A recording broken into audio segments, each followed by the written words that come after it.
Good afternoon বন্ধুরা। এই দেখো আজকে কি কি রান্না করছি। দেখো লাউ চিংড়ি করেছি, ধনে পাতাতে হয়ে গেছে। এটা হচ্ছে সজনে ফুল চিংড়ি ভাজা। এটা হচ্ছে রাতের জন্য কুয়াশের তরকারি, রুটির সঙ্গে খাওয়া। এখানে হচ্ছে পাবদা মাছ ভাজা চলছে, কতগুলো ভাজা হয়েছে। আর এখানে হচ্ছে পাবদা মাছ ভাজা চলছে। এখানে ভাত বসিয়ে দিয়েছি, এখানে আরো কটা পাবদা মাছ আছে। এখানে আলু দিয়ে পাবদা মাছ দিয়ে করবো।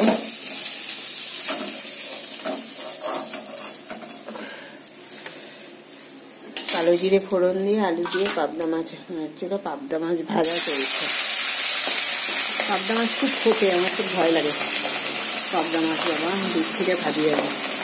কেমন ফুটছে, গ্যাসটা একদম কম করে নিয়েছি। দেখো গ্যাসটা কম করে নিয়েছি যাতে, আর মাছে ছিল নুন হলুদ আর সর্ষের তেল মাখিয়ে নিয়েছিলাম যাতে কম ফোটে।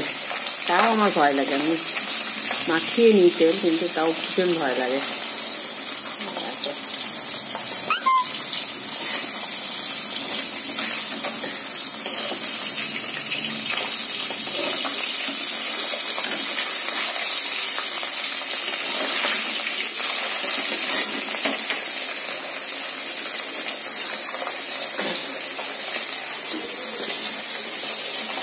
এই হচ্ছে আমার আজকে মেনু, সব ছড়ানো, কিচ্ছু গুছানো হয়নি। দেখো বাসন মাসন সব চলে গেছে,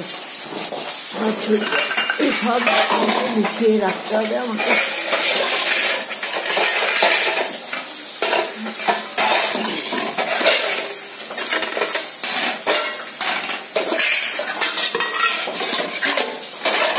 সব গুছিয়ে রাখবো, রান্না করতে করতে সব গুছিয়ে নেবো। গুছিয়ে নিয়ে ব্যাস হয়ে যাবে।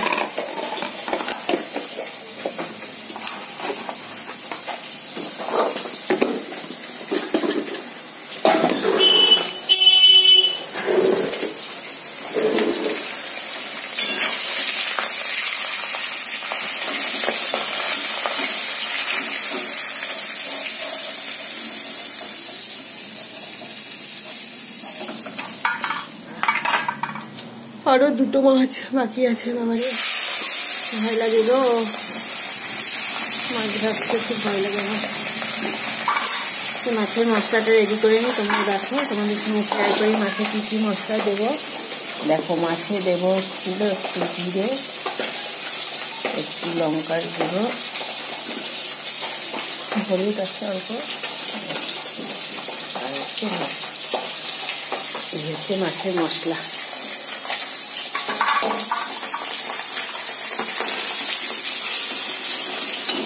ঠিক আছে বন্ধুরা, ভালো থেকো, সবার সানডে খুব ভালো কাটো। সব রান্না দেখিয়ে দিলাম কি আজকে আমার রান্না হলো।